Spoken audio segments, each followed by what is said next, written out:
You think you listen. You nod, you wait for your turn, you pat someone on the shoulder, and you call that communication. Here's the blunt truth. Most people don't listen. They rehearse responses, catalog arguments, and skim the surface of other lives while pretending depth. If you want to be rare, if you want to be the person people remember, start by doing the thing almost nobody does. Listen so attentively that the other person becomes more themselves in your presence.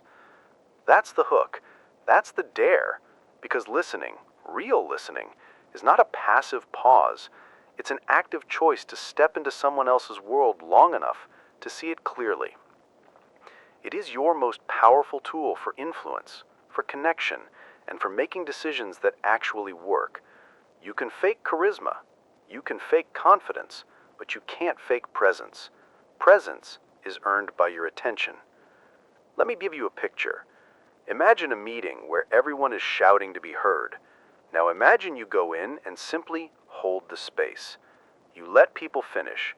You follow the thread of their thought, and you ask one sharp question that cuts through noise because it shows you listened. Overnight, you're no longer background noise. You become someone people trust. That's not mystical, it's practical. Listening converts surface noise into clarity, and clarity is currency. So how do you move from being a pretender to being a person who listens with authority? Start with the simplest practice: attention without expectation.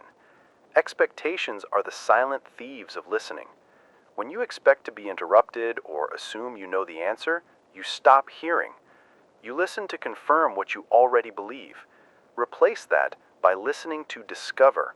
Adopt a stance of curiosity. Ask yourself, what would it change if I heard this person fully before I responded? This is where many people stumble.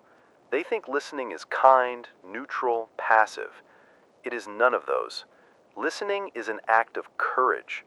It requires silence, not the safe, polite silence that waits for your turn, but the focused, intentional stillness that lets meaning surface. When you hold that stillness, people reveal more. People test you with small truths first. If you respond with impatience, you lose access. If you respond with patience, you get the next layer. Practice number 1. When someone speaks, count to 3 in your head after they stop before you reply. 3 seconds. Not long, but long enough to resist your knee-jerk reaction and to prove to them that what they said landed. That pause is a signal. You value their words. It flips the dynamic. It makes them the center for a moment, and in that moment, your influence grows. You also need to understand the difference between hearing and listening. Hearing is the physical intake of sound. Listening is interpretation. Listening is the bridge between words and meaning. A simple sentence like, "I'm fine," can carry a dozen meanings depending on tone, context, and the person's history. Your job as a listener is to map those whispers into the language of reality. Ask yourself, what is unsaid? What is the person protecting by saying, "I'm fine"? The question isn't to expose them, it's to be accurate. Accurate listening earns trust. A big obstacle to accurate listening is your inner commentary, the running narration that judges every sentence and plots your comeback. You need to recognize that narration as noise and learn to quiet it. Meditation helps, yes, but you don't need a cushion and a retreat to practice presence. Start small. During a normal conversation, notice that commentary and let it go. Think of your mind as a window. Let thoughts pass without slamming the window. The thought is not the person. The thought is background. Focus on the other person. Here's another practice. Translate what you heard back to their words before you respond. Not to parrot them, but to test your map. Say, "So what I hear you saying is," and then give their meaning. If you get it wrong, they'll correct you, and that correction deepens the bond. If you get it right, you've demonstrated empathy and attention in a single sentence. This technique is not manipulative, it's clarifying. It prevents misfires and saves time. It's a small investment that repays itself 100-fold. Let me be clear. Listening without judgment isn't about agreeing. You can disagree, strongly and respectfully, because you listened first. In fact, the most persuasive people are not those who bulldoze opposition. They're the ones who first show they understand it.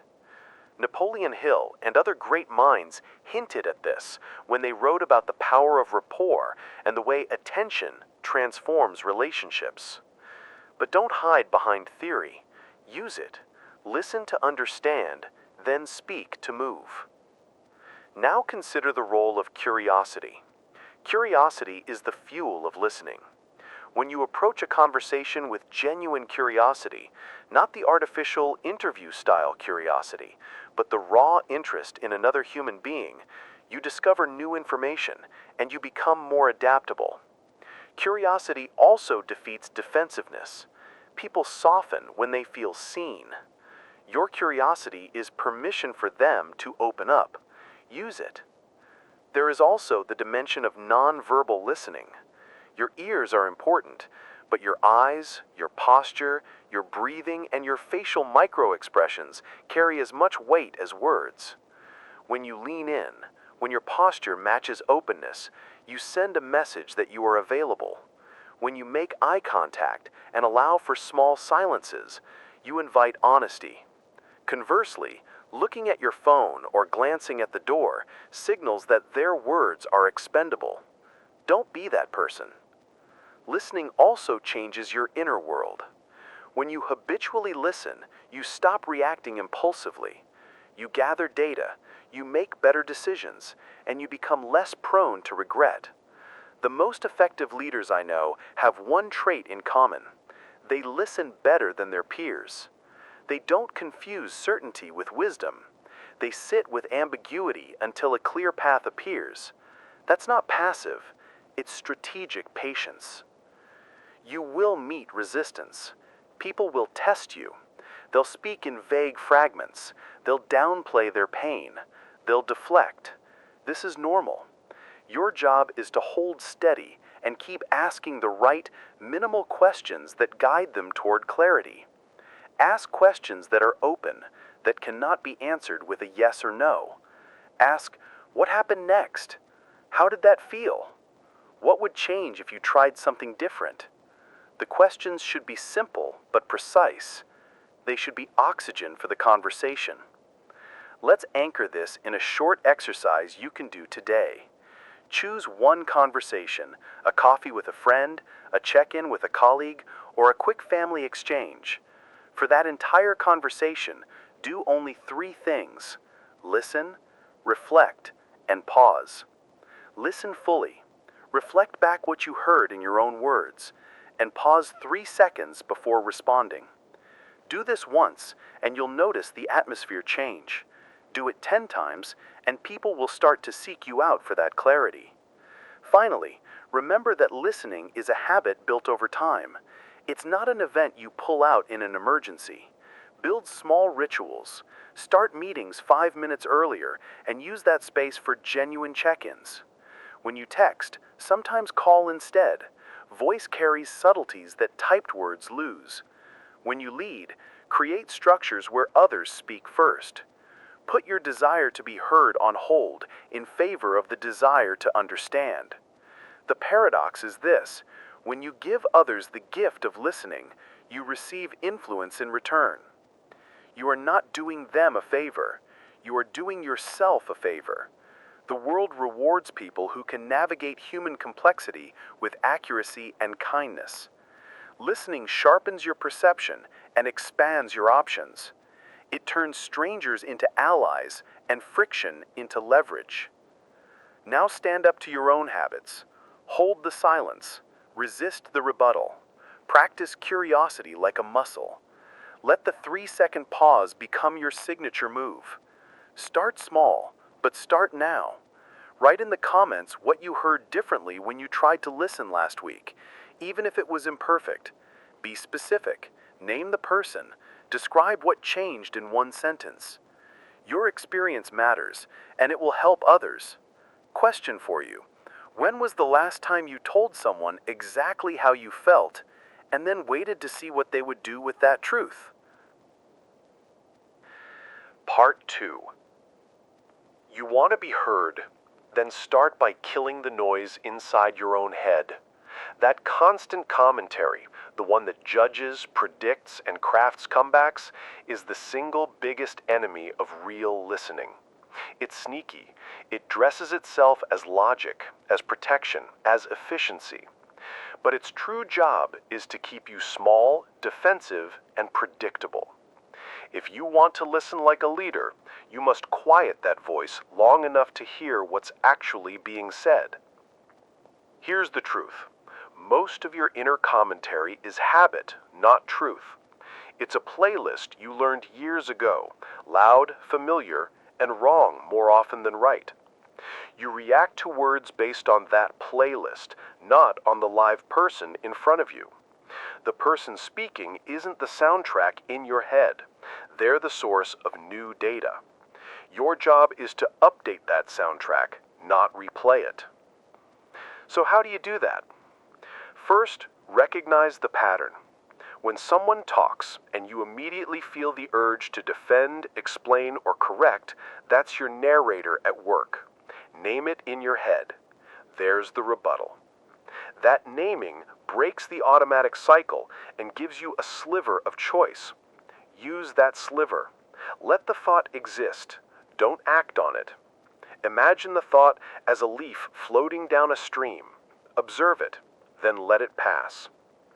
Second, shift your orientation from judgment to curiosity. Judgment closes doors. Curiosity opens rooms. If you feel triggered by a comment, ask yourself, what in this statement moves me? Is it fear, envy, anger, or insecurity? Your trigger is a map to your own edges. When you notice your edge, you can step back and choose a question instead of a reaction. Questions disarm conflict. They invite people to explain, to reveal, to be more human. Active listening is not mystical, it's tactical. It's a set of moves you can learn and repeat until they become automatic. Start with these 3 tools: mirror, clarify, and probe. Mirror, reflect the content and feeling. If someone says, "Work has been a nightmare," don't reply with a solution. Mirror them. "It sounds overwhelming right now. You're carrying a lot." You just gave them a breath to keep going, and you signaled that you aren't rushing in with blind fixes. People don't need advice as often as they need to be seen. Clarify. Ask short, precise questions that test your understanding. When you say nightmare, what does that look like day to day? Clear questions help the speaker map their own experience and makes your interpretation sharper. Clarifying removes the guesswork and prevents projection. When you clarify, you protect both of you from misunderstanding. Probe. Dig where it matters. Not invasive digging, purposeful, respectful probes. What part of that drains you most? What would be different if that changed? Probing helps the speaker land on specifics that move the conversation from venting to solution. Good probes are muscles for insight. Empathy is your secret weapon. But empathy is not sympathy. Sympathy says, "I feel bad for you." Empathy says, "I see you. Help me understand." Empathy keeps the other person whole while connecting. Test it. Notice how people relax when they feel understood. That relaxation opens access to truth and to the practical changes you can actually influence. There's a tightrope here. Listening deeply without collapsing into other people's drama. You owe the other person presence, not absorption. Keep your boundaries clear. Be fully there in attention, but keep your center. If you find yourself getting overwhelmed emotionally, that's not failure. That's data. You can say, "I want to stay with this, but I need a moment to gather my thoughts," and then be present again. That honesty models integrity and self-command. You also need a radar for bias. We all carry lenses, cultural, familial, personal. These lenses can bend what we hear into familiar shapes. If you value objectivity, train a bias check. After a conversation, ask, what assumptions did I bring into that exchange? How might those assumptions have colored my listening? This is not an exercise in self-flagellation, it's a tactical calibration. Better calibration means fewer blind spots and stronger decisions.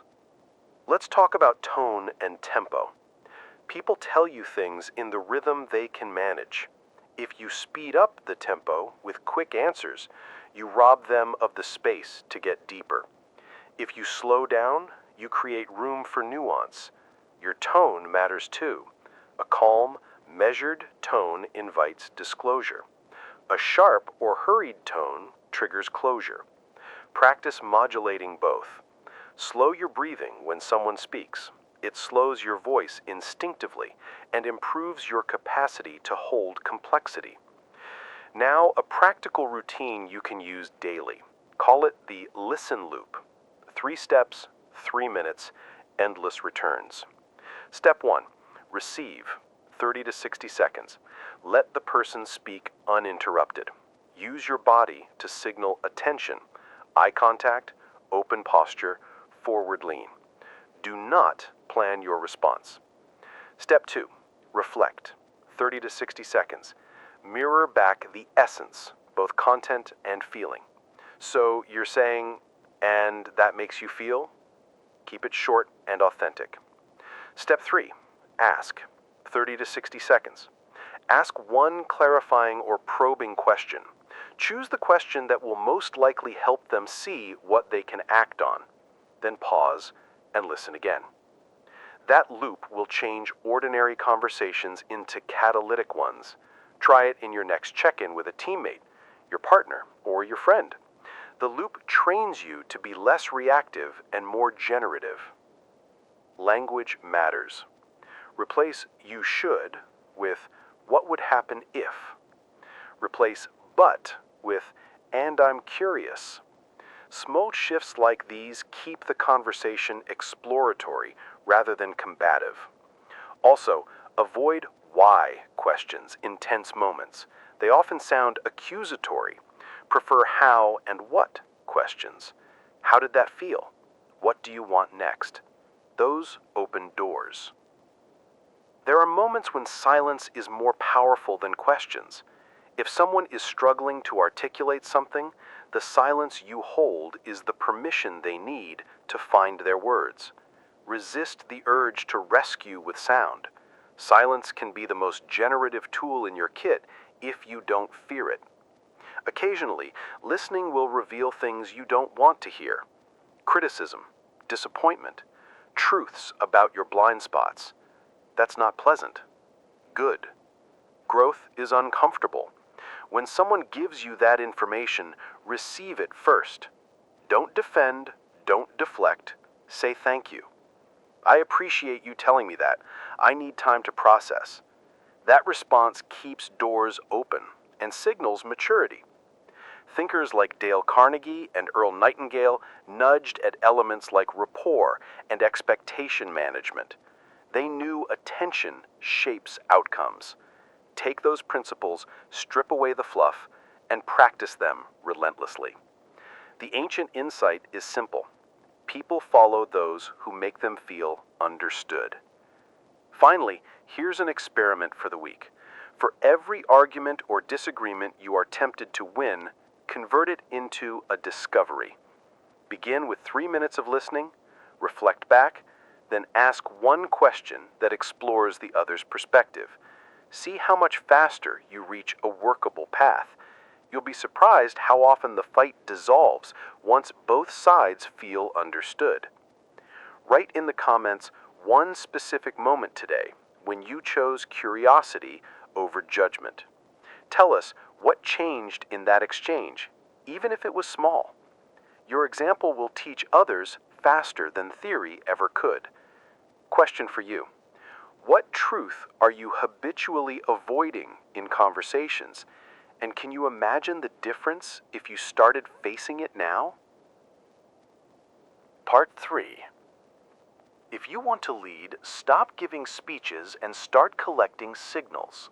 Leadership is less about the words you deliver from a podium and more about the whispers you pick up in hallways, in late-night messages, in the silence between sentences. The people who change cultures aren't the loudest, they're the most attuned. They hear what others won't say, and they act on it. That is how influence grows, not by forcing agreement, but by shaping the environment where truth can surface. Listen for the subtext. People rarely hand you their full map on a silver platter. They hand you fragments, tone, posture, timing, a hand that won't stop fidgeting. Your job is to stitch those fragments into a coherent picture. That's what separates transactional meeting talk from transformational conversations. Start by asking, what emotion is carrying this message? Is it pride, fear, shame? People often dress risky truths in safe words. Your task is to read between the lines with compassion, not suspicion. Nonverbal cues are not extras, they are the main course. Watch breathing patterns. Rapid, shallow breaths can mean anxiety. Deep, steady breaths often mean someone is relaxed or choosing their words. Watch eye movement and facial micro-expressions, a small tightening around the mouth, a flicker in the eyes. These are honest meters. Posture matters. Too closed and the person is protecting themselves. Too rigid and they're braced for attack. But never decode body language in isolation. Always pair it with clarifying questions. If you notice tension, don't guess the cause, ask, I see a tightness. What's that about for you? That simple move converts guessing into clarity. You also need to measure for rhythm. People reveal their true priorities in the time they spend talking. If someone skirts a subject, gives it only a passing sentence, or suddenly changes topic, there's something there.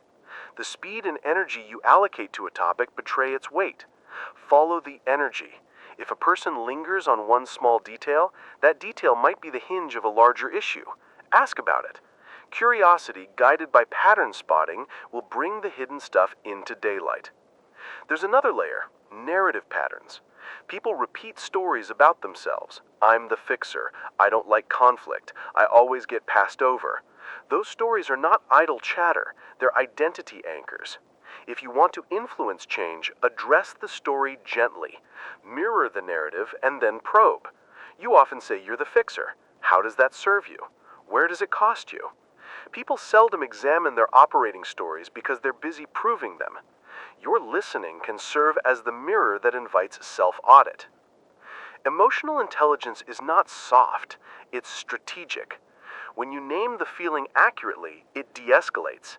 It seems like you're frustrated is not a guess, it's a tool. People want to be recognized before they want to be corrected. Recognition, accurate, specific recognition, creates leverage. With recognition in place, you can negotiate outcomes. Without it, advice sounds like an attack. Now, practical leadership moves you can use right away. First, the 90-10 rule. In important conversations, aim to speak no more than 10% of the time. Let the other person do 90% of the talking. That's where truth lives. Leaders who dominate the conversation lose information and lose the people who hold it. Your voice matters, but only after you've collected the facts and the feelings. Use your voice then to synthesize and move forward. Second, the roster of micro-interventions. These are short, deliberate acts that multiply listening power. Pause and name the emotion. I hear anger right now. Repeat a key phrase. You said, I don't feel seen. Tell me more about that. Offer a map. Let me try to summarize what I'm hearing, and then you tell me where I miss. Normalize silence. Take your time. I'm here. Redirect for clarity. If we had to pick one thing to fix this week, what would it be? Each micro-intervention is a tool to sharpen the exchange. Use them like a surgeon uses scalpel strokes. Precise, purposeful, and not gratuitous. Third, create rituals of listening in your teams. Weekly stand-ups are not enough. Allocate 5 minutes in every meeting for people to speak without interruption about what's holding them back. Encourage, I need help with statements. The cultural permission to be candid is manufactured by repeated acts of respectful attention. When you institutionalize listening, you reduce drama and accelerate problem solving. There will be moments when what you hear is dangerous, a plan that will fail, a behavior that harms the team. Don't bury it. Confront gently. Start with what you observed, name the impact, then ask for their view. I noticed decisions were made without input. That undermined trust. Help me understand what led to that. This sequence keeps the conversation anchored in observation and impact rather than blame. It invites ownership and opens the road to repair. Leadership listening also includes radical candor, the willingness to tell truth with care. But before you speak truth, make sure you have earned the right through listening. The moment you tell someone a hard truth without demonstrating that you understand their perspective, you lose credibility. Earn the right by listening first, then speak with clarity and kindness. That combination, accuracy plus directness, creates change. Let's practice a leadership scenario. Imagine a direct report comes to you and says, "I'm overwhelmed." Don't respond with tips right away. Mirror. It sounds like the workload is outstripping your capacity. Clarify. Which projects are consuming most of your time? Probe. If we could reduce one thing from your plate this week, what would free you most? Then, act. Listening without action breeds cynicism. The power of listening is not just that you understand, it's that you convert that understanding into meaningful changes. Another skill, read from metaphor. People use metaphors to describe their lives. I feel stuck in mud. I'm banging my head. I can't see the exit. Those metaphors are signals of mental models. Ask them to unpack the metaphor. What would getting out of the mud look like? Metaphors compress complex feeling into a picture. When you unpack them, you create a bridge to solutions. Never underestimate the courage it takes for someone to bring a delicate truth to you. Protect that courage. Confidentiality, follow-up, and consistent presence are your promises. If someone shares a vulnerability, check in afterwards. Say, "I've been thinking about our conversation. How are you now?" That follow-through multiplies trust. Here's a short exercise to level up your leadership listening this week. Pick one recurring meeting. For the next 3 sessions, do the following. In the first meeting, speak only to summarize what others said. In the second, ask only one clarifying question per person. In the third, commit to making one change based on what was heard. Track the changes in team morale and productivity. Notice how decisions become faster and less contentious when listening is prioritized. Finally, a note on influence that matters. People follow those who make them feel capable, not those who make them feel small. Listening is the fastest path to capability because it begins by acknowledging reality and clarifying options. When people feel understood and empowered, they move with energy. Influence without diminishing others is the highest form of leadership. Now do something concrete. Write a comment with a brief example of a time you noticed nonverbal signals that changed your decision. What did you notice, and what did you do differently? Your example will teach others how to read the quiet language people use. Question for you: who in your circle has been speaking in fragments? And what would happen if you asked one simple question to invite the whole story out today? Part 4. Habits make the invisible visible. If listening is a skill, then habit is its engine. You can have brilliant insights one time, but without a system, you'll revert to old patterns. This part is about turning listening from an occasional act of virtue into the default setting of your life. Discipline here isn't punishment. It's the architecture that delivers freedom.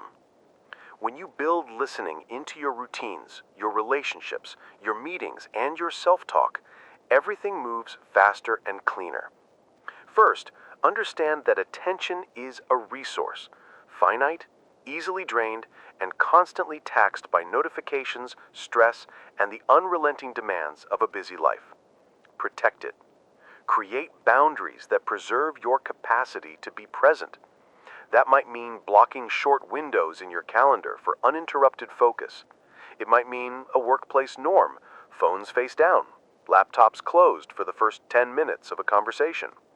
Small structural changes multiply. If you cannot guard your attention, you cannot offer it fully. Second, train micro-habits that prime you to listen.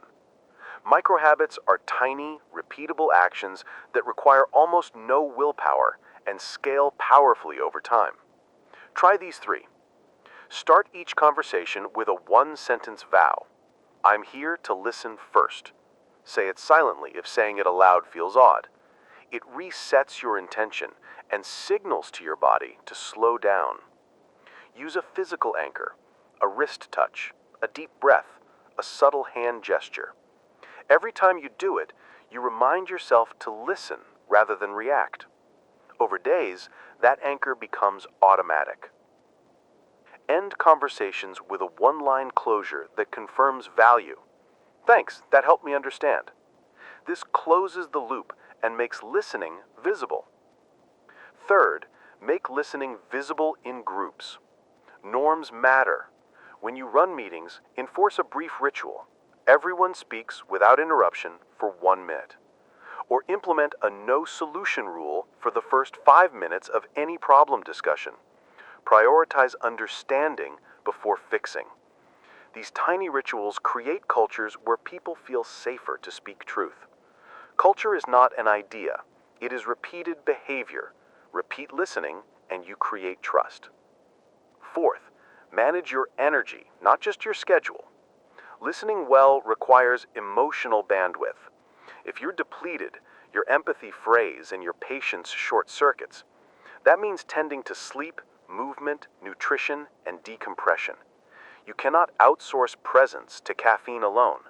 Treat your body like a professional instrument. Tune it daily. When you do, your ability to hold complex conversations increases dramatically. Fifth, practice radical accountability for your listening.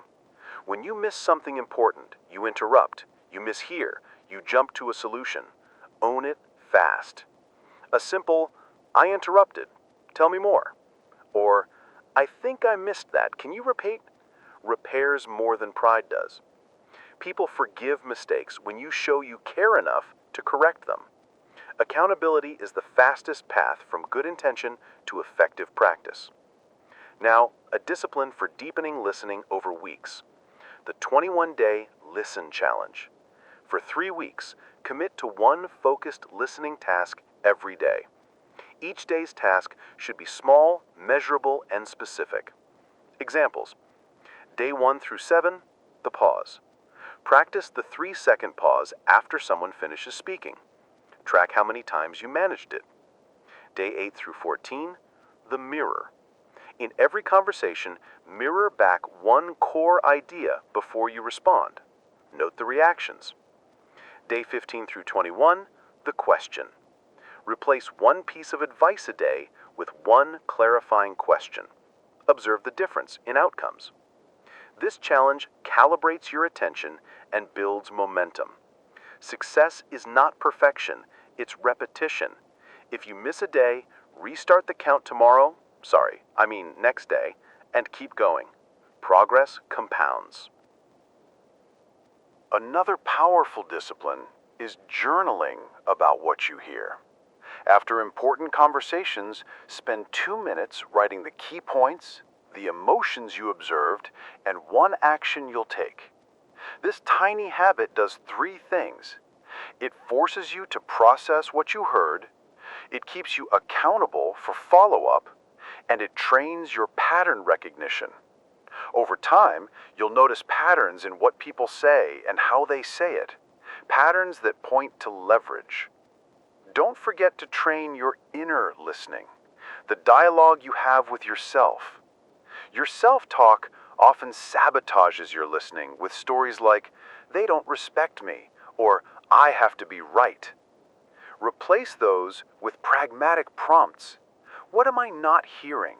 Or what would curiosity do here? Your inner voice can either be a critic that narrows attention or a coach that widens it. Choose the coach. Use technology wisely. There are apps and tools that can help you practice focus and breath work or block distractions during key conversations. But don't mistake tools for training. The most sophisticated app won't substitute for the repeated act of turning toward another person with humility and curiosity. Tools are scaffolding, not the building. Now let's address the fear that listening makes you weak. This myth is pervasive. Many equate speaking quickly and loudly with strength. Real strength is the ability to absorb complexity and respond with clarity. Listening expands your options. When you listen first, you reduce missteps and increase alignment. You become harder to manipulate and softer in relationships, a paradox that's actually power. You'll also face the trap of performative listening, where people go through the motions, the nod, the aha, the mirror phrase, but without real engagement. Authentic listening cannot be faked for long because people sense it. The cure is self-honesty. If your attention drifts, say so and reset. I want to really hear you. Give me 5 minutes without interruption. That kind of candor builds credibility faster than a fake show of interest. There is another layer, listening to diversity. We tend to listen more to voices that mirror our own. That's comfortable, but limiting. Seek out perspectives that challenge you. Schedule conversations with people outside your bubble. Ask them about their priorities, their fears, their wins. The deliberate habit of listening across differences expands your strategic vision and makes you more adaptable. It also combats groupthink. Finally, tie listening to measurable outcomes. Leaders often struggle to justify soft investments. Don't. Track concrete changes, fewer rework cycles after meetings, faster decision times, increased team morale, fewer conflicts escalated. When you can connect listening rituals to measurable improvements, you make the practice indispensable. Now, an exercise you can do immediately to cement discipline. Pick one recurring meeting you host or attend. For the next 4 sessions, implement this progression. Session 1, announce a listening ritual and practice the 3-second pause. Session 2, add a 5-minute check-in where each person speaks uninterrupted. Session 3, introduce a 1-line closure. Each person names one thing they heard. Session 4, commit to one small change based on what was learned. Track the differences and adjust. If you do this consistently, you'll start to see a cultural shift. Fewer misunderstandings, faster problem solving, and more goodwill. Write in the comments one micro habit you will start today to protect your attention and improve your listening. Be specific. Name the habit, when you'll do it, and how you'll remember. Your commitment will matter. Question for you is, what is your current listening default? Distraction, solution, judgment, or curiosity? And what will you choose instead from this moment on? Part 5. Here's the hard, beautiful truth. The person who listens best ultimately learns to listen to themselves. That may sound poetic, but it's practical. Your inner voice, The one that decides whether you try, quit, risk, or retreat is shaped by the same habits you use when you listen to others. If you cultivate accuracy, curiosity, and calm in conversations with people, those qualities will spill inward. You start answering your own doubts with questions instead. Listening to yourself is not navel-gazing. It's intelligence. It's the capacity to notice the thought that says, "I can't." Test it, then choose a better next step. When you train the muscle of external listening, you learn to recognize the mechanical patterns of your own mind. So how do you listen to yourself without getting lost in loops of self-criticism? Start with simple translation. When you feel a surge, anxiety, anger, excitement, name it precisely. This is anxiety about risk, or this is excitement about possibility. Naming converts diffuse energy into actionable data. Then ask one question that moves you forward, not one that tortures you. Replace "why me" with "what one thing can I shift?" Your inner voice needs direction, not dismay. Now connect internal listening to external action. Most people listen to gather sympathy or ammunition. Leaders listen to generate options. After every meaningful conversation, create one small action tied to what you heard. If a friend shared they're overwhelmed, send a message tomorrow, next day, checking in with a concrete offer. If a colleague described a blockage, propose a tiny experiment to test a hypothesis. The loop is listen, translate, act, follow up. Action validates listening. It proves you were paying attention. Integration means building systems that keep you honest. Use a short checklist after important talks. 1. What did I hear? 2. What feeling was present? 3. What can I do in 24 hours to advance this? 4. Who needs a follow-up? Keep it to one line each. This tiny discipline avoids the slow death of good intent. It turns insight into momentum. Let's talk about courage, because listening often asks you to become braver.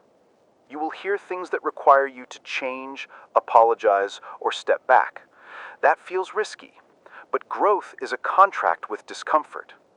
If you want relationships that elevate you, partnerships, teams, friendships, you must be willing to be corrected and to correct yourself. Practice one brave act this week. Admit you were wrong in a conversation where you felt defensive. Say it out loud. "I missed something in our talk. I'm sorry. Tell me more." That admission recalibrates your relationships and signals that you're not egotistical in learning. You're hungry. There's craftsmanship to this work. Become a student of patterns. Keep a minimal listening log, 2 lines per day for a month. Who you listened to, what shifted, and one takeaway. In a month, you'll have a map of recurring themes: trust issues, operational bottlenecks, recurring emotions in a relationship. Those patterns are gold. They show where your attention is needed most. Use them to direct your time and energy where it actually moves results. Listening also changes the kind of questions you ask of life. Instead of, "How do I get people to do what I want?" you ask, "How can I create conditions where people want to do what's best?" That's subtle but seismic. The first question assumes control. The second builds alignment. Listening flips your orientation from trying to control outcomes to designing environments where better outcomes emerge naturally. Practice rituals that anchor this orientation. One powerful ritual is the morning 5-minute check-in with yourself. Sit quietly and ask, "What feeling needs my attention today? What conversation could I have that would move a stuck situation forward? What's one small act of listening I can offer someone?" Don't overdo it. Keep it to 3 prompts. This ritual primes your attention and frames your day as a series of opportunities to practice listening. Another ritual is the end-of-day micro-reflection. 2 minutes to note one conversation that went well and one that didn't. What made the difference? How did your attention show up? Use that to refine your micro habits. Over time, your days become iterative practice sessions. Your life becomes your training ground. Now for a concrete experiment that combines inner and outer listening. Choose a relationship that matters, a partner, a child, a teammate. For 7 days, do this. Every day, ask one simple open question. Listen fully, reflect back, then take one small action based on what you heard. Track the response. Most likely, you'll see an immediate softening, more openness, and a clearer path to solving a persistent issue. That's the power of sustained listening. It converts friction into momentum. Let's be blunt. This work is not about being liked or being right. It's about being accurate and useful. Accuracy creates trust, usefulness creates follow-through. When those two combine, you generate influence with integrity. People will start bringing you the real stuff, the things that matter and that actually move the needle. Before we close, remember this phrase and use it often. Listen to learn, not to answer. Make it your mantra. When you adopt that posture, the quality of your decisions will improve, your relationships will deepen, and your ability to act will sharpen. Over time, listening becomes the lens through which you view problems and people. It makes you more humane and more effective, a rare combination. Now do something immediate and concrete. Pick one conversation today where you usually interrupt or fix. Promise yourself to do 3 things in that conversation. Pause for 3 seconds before replying, mirror back what you heard, and ask one clarifying question. Then take one small action before the end of the week based on what you learned. Write in the comments the name, first name is fine, of a person you will listen to differently this week and one concrete action you will take after the conversation. Be specific. Name the action and when you'll do it. Your commitment will not only change one relationship, it will model a new standard for everyone watching. Question for you. What truth about yourself have you been avoiding in conversations? And what would you change if you started owning that truth today? If this series helped you shift how you show up, subscribe and like this video. It fuels more practical guidance like this.